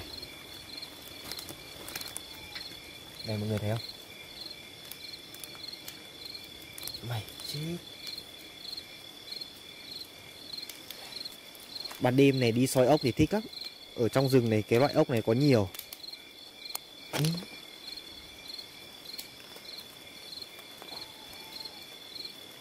Đằng nào thì mưa cũng mưa rồi, muộn cũng muộn. Cố gắng soi bắt lấy nhiều đồ ăn. Thật sự thì ban ngày chỉ đi thăm bẫy được thôi. Còn thức ăn ban đêm đi kiếm mới được nhiều ấy. Không ban ngày không có gì để ăn đâu. Trời nó sương mù dày đặc quá, mình quay cái hình ảnh nó mờ ấy. Mọi người xem thông cảm giúp mình với nhá. Cứ đi loanh quanh này, gặp cua thì bắt cua, gặp ốc thì bắt ốc. Bắt được nhiều cũng thích đấy. Cái khu này bên dưới chân là đá này đẹp này. Lên đây đi. Đây này. Hàng nóng. Mọi người thấy không? Mày. Ui, hàng ghê. Một em cua vàng. To nhỉ. Cho trong này hết. Cái chân vách đá cả này này là trời mưa nó đi kiếm ăn ấy, do nó cứ đi men theo cái vách đá này. Mình đi soi theo cái vách đá này là hay được lắm. Đây có nhiều cái cây lá chua chưa? Nhưng mà mình không có gì để nấu cùng.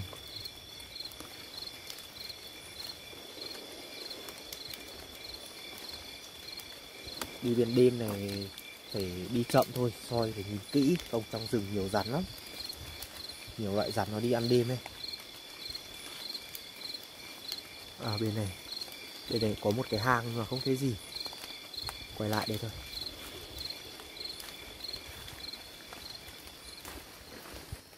Qua phía bên này nó đỡ sương mù hơn rồi, nhìn nó trong hơn rồi. Ở đầu bên kia sương mù nhiều quá, dày đặc không nhìn thấy gì. Ui, đây này, mọi người thấy không? Đây này, nó đang tẩu thoát lên hang hay là đi đâu đây? Mày.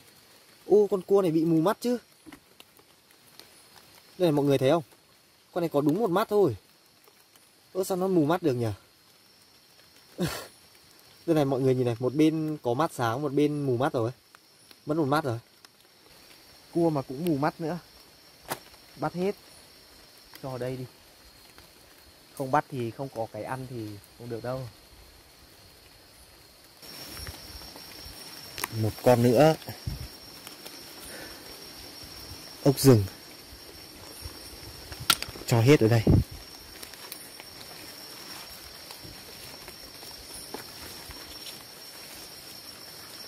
Ui đây này này. Nhiều thế nhỉ.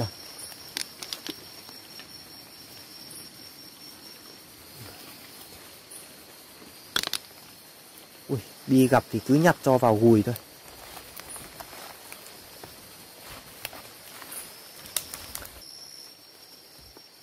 À, đây có con cua này. Ui, con này bé thôi. Chạy vào trong kìa, vẫn thò mấy cái chân ra kìa. Con này bé không bắt đâu. Cua bé. Cua bé để cho nó lớn đã. Vì trong rừng này vẫn còn có nhiều cua lắm.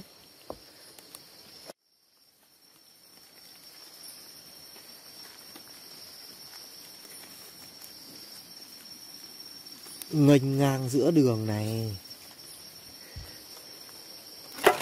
Ây à, nhiều cua thật. Trời mưa này nó cứ bò lùm ngổm bên ngoài ấy. Lùm ngổm bên ngoài lá cây ấy.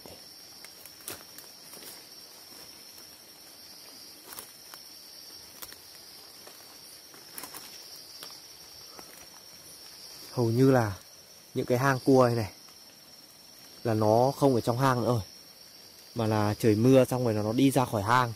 Bây giờ soi à, trên này còn một con này. Mình đang định nói là trời mưa nó ra khỏi hang thì nó không trong hang, nó đi ra bên ngoài rừng kiếm ăn. Thế mà lại thấy luôn một con ở ngay trước cửa hang. Ê, mắc dây. Con này trong cửa hang ấy. Con này không bắt cẩn thận là nó tụt vào hang ấy. À đây này mọi người thấy không? Trong kìa. Quay đại nha. Đây này. Ui.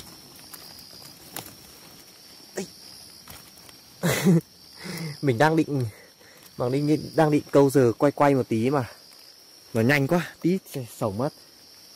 Cho đây đi. Con này bò lên à. Thế là được 4 con đấy. 4 cua rồi.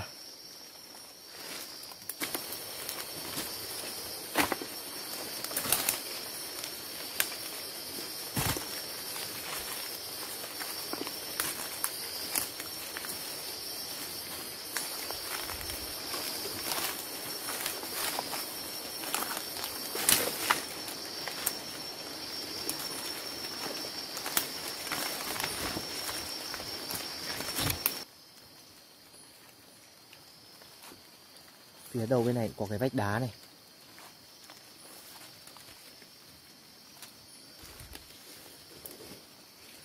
Không có con cua nào nhỉ? À không có cua nhưng mà có ốc. Ốc đây này. Đây này. Ha, một con ốc. Ui cái tay của mình.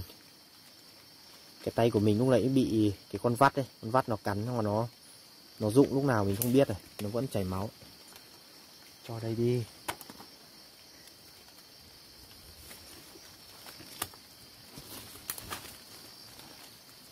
Cái con vắt này cái lúc mà nó cắn vào ấy nó khó cầm máu lắm. Cái lúc nó cắn vào hoặc nó cái chất gì nó bơm vào trong đấy đi, trong ui đây. Ui hàng khủng. Con này nằm ngoan thế nhỉ. Cái con vắt nó bơm cái chất gì vào trong cơ thể mình ấy, trong cái nốt bị cắn ấy. Ui hăng thế. Ui suýt nữa thì nhờn với nó tí nữa thì mất cái ăn.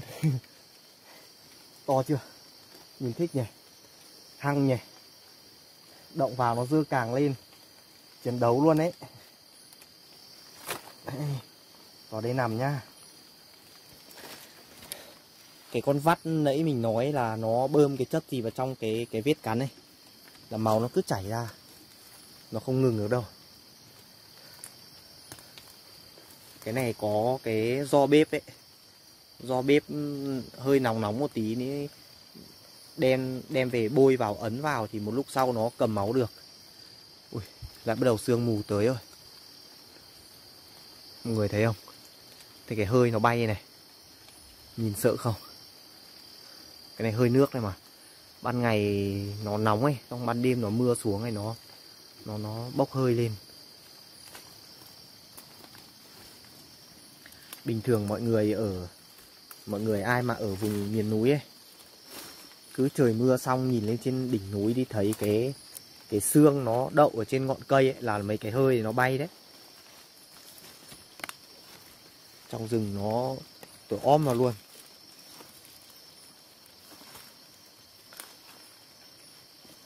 Đây, phía xa xa mình thấy một con ốc này.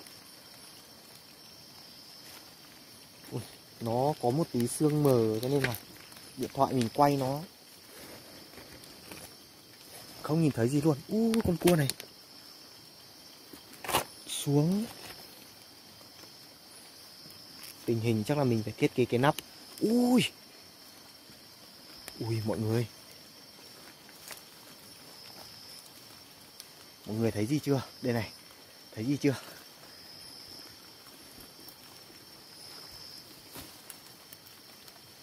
Ui, cái lá han. Tí nữa thì mình không để ý chạm vào này. Cái này là cái loại lá han dây đấy. Hôm trước ở tập mấy này mình cũng có nói qua đấy. Loại này, đốt người đấy.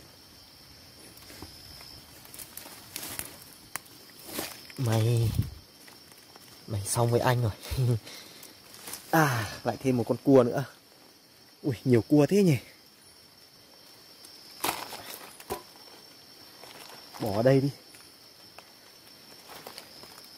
Bắt được nhiều cua thích thật đấy. Giờ này cũng đói rồi nhưng mà thấy nhiều cua quá, cứ mãi bắt.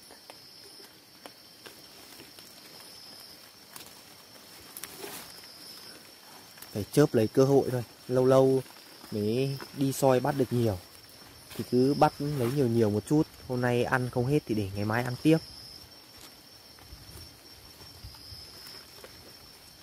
Đây có con ếch này. Con ếch hay con nhái đây. Xem phải con ếch rừng không.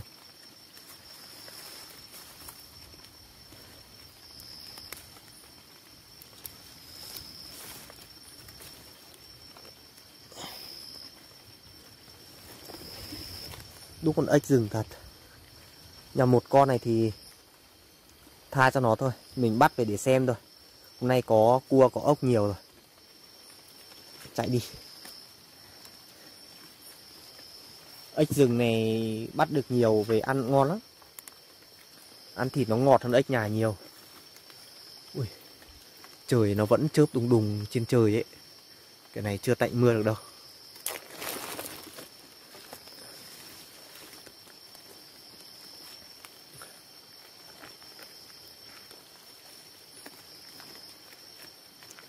Bên này có cái vách đá này. Có khi lại có cua ở đây đấy.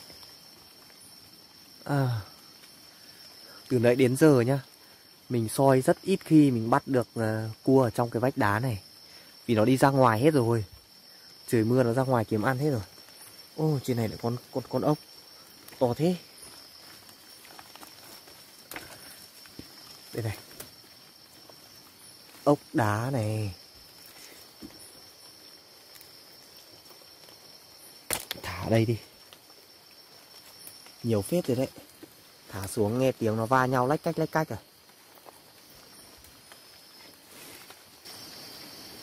Ui, gió lại ầm ầm bên kia sang mọi người. Mình bắt đủ ăn rồi đấy. Ui, mình sợ gió to trong rừng này. Mưa thì không sợ nhưng mà gió to cái cành cây nó bị nước mưa nó nặng chịu xuống rồi. Nhưng mà gió to là sợ cành cây gãy lắm. Giờ mình rút thôi. Đi xuống đường này tìm đường về lán thôi mọi người ạ. Không ở trong rừng trời gió to quá nguy hiểm lắm. Không bắt nữa đâu. Mắc nhiều thế này.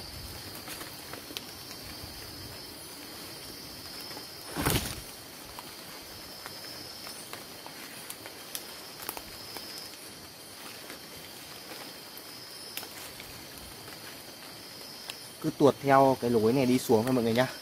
Đi xuống tìm khe, xong là đi theo khe ra là tới lán của mình.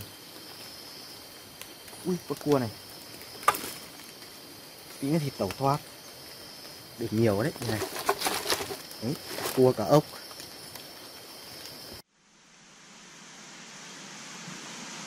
Bây giờ đã hơn 12 giờ rồi mọi người.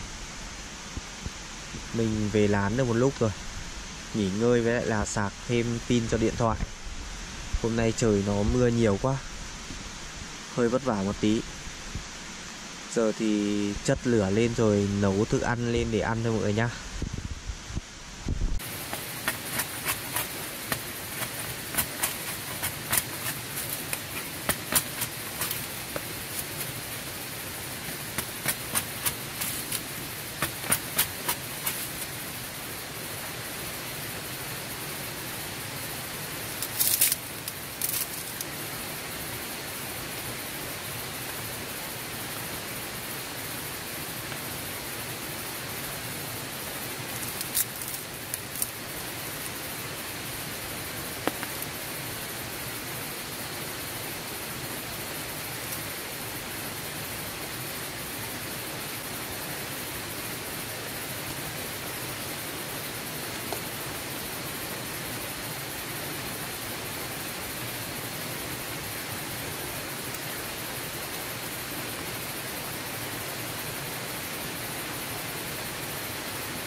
Mời mọi người cùng dùng bữa tối với mình nhá.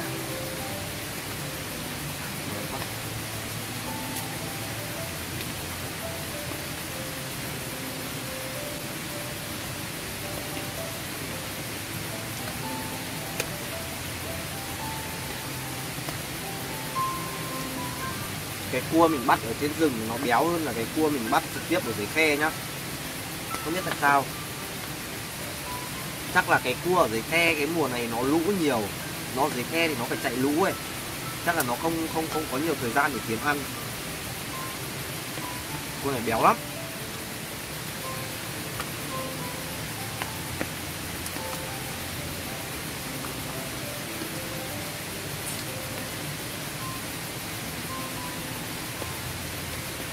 Bên ngoài trời nó vẫn còn mưa ấy, ngày nó mưa tới sáng mà.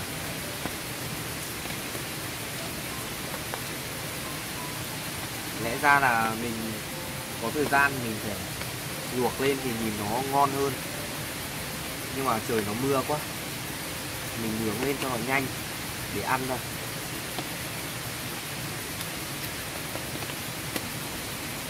Không luộc lên thì phải đi chặt ống rồi các thứ, nó nhiều việc lắm.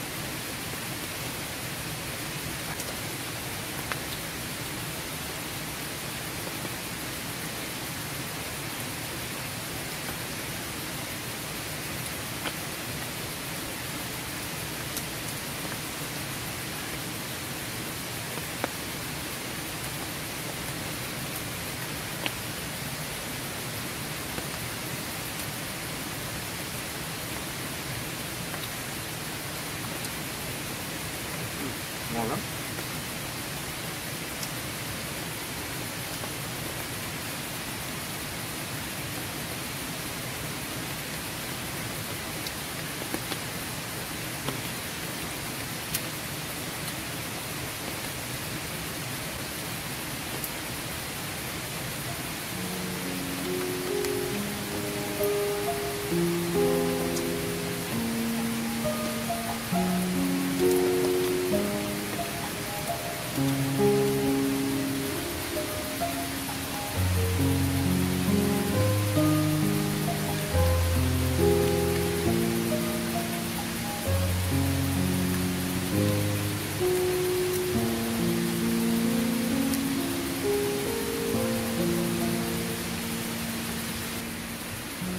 Ăn xong rồi mọi người ạ, nhưng mà vẫn chưa no đâu.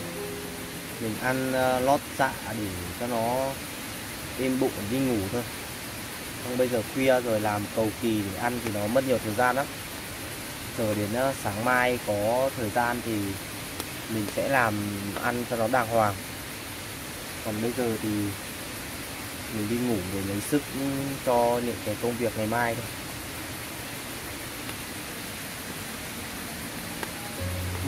Đêm nay trời nó còn mưa đấy, vẫn đang mưa ở bên ngoài, trời vẫn còn đang mưa đấy. Thế bây giờ mình xin dừng video tại đây đây. Xin chào và hẹn gặp lại mọi người trong những tập tiếp theo.